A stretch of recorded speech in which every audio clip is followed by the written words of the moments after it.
Today, we're going to talk about how trading differs from most other activities we do based on how we allocate our time to the different facets within that activity. This video may be eye opening for many when it comes to their own trading and the time that they're spending or wasting on some facets versus what they should be doing on others.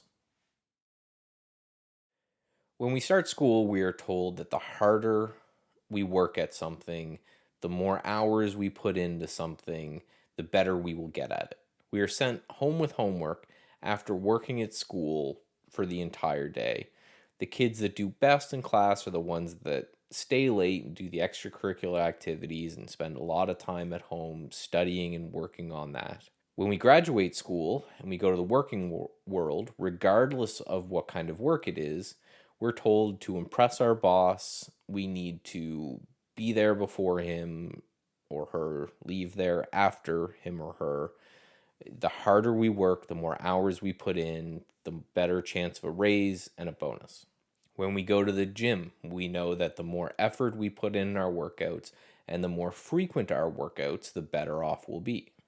This explains perfectly in my mind that when we start trading or an investing endeavor, we think about it the same way. The more time that I spend trading, the more time that I spend watching my investments or doing the actual act of investing, the more money we'll make because we'll be getting better at it. So, what if I tell you that's not the way to look at trading at all? This is not to say that trading is easy or that there's not a lot of hard work needed, but in a lot of cases, with new and even experienced traders, I believe that that work is misplaced.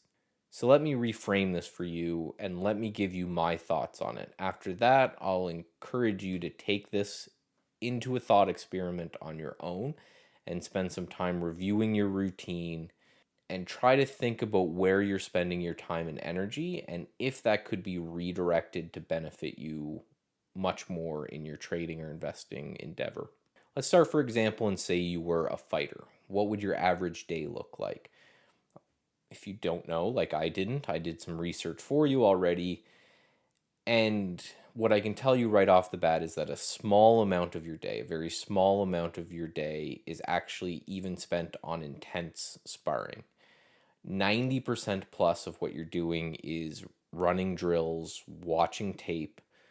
So that'd be working on your mind, working on your body, making sure your nutrition and food intake is correct. And around 1% of your time is actually spent fighting. The first question would be why, right? If you want to get better at everything else, you put time in on that activity. Why not, if you're a fighter, are you actually spending most of your time fighting?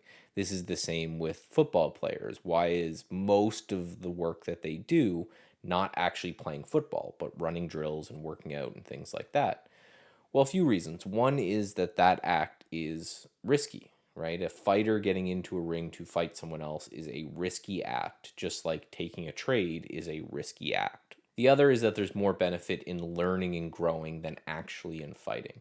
And this is just like trading, where there's more benefit in studying and building trading plans, reviewing past trades, calculating that data, as then actually pushing the button. Because when we think about it, the act of trading is just pushing a button.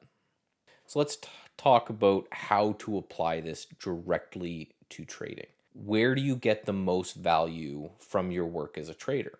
Pushing the button and watching your P&L tick up and down is what most traders spend most time doing. They spend most of their time in the trades themselves, and then they spend most of their time watching their P&L and watching the trades they're in tick up and down for hours a day. I know people who will trade in the morning and then they exit in the afternoon, and that time in between they're watching the P&L tick up and down even though they're not planning on acting on it.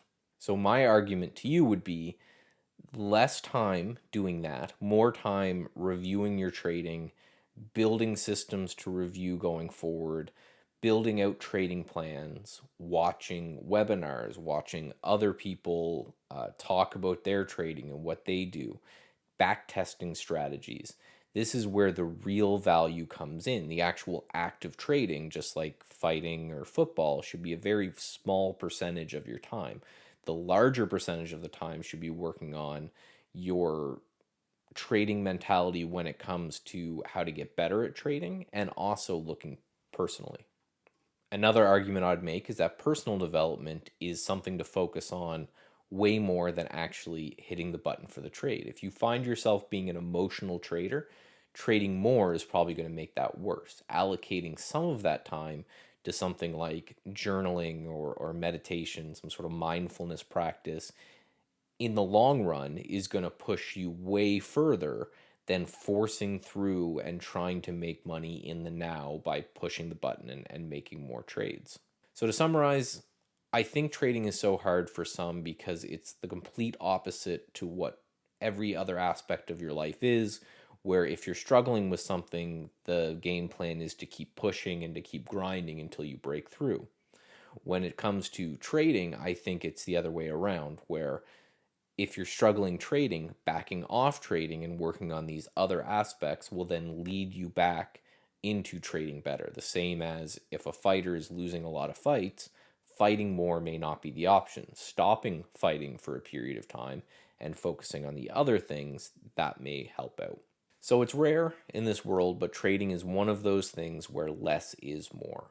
I'm going to leave you just splash up on the screen some quotes from Reminiscences of a Stock Operator by Jesse Livermore.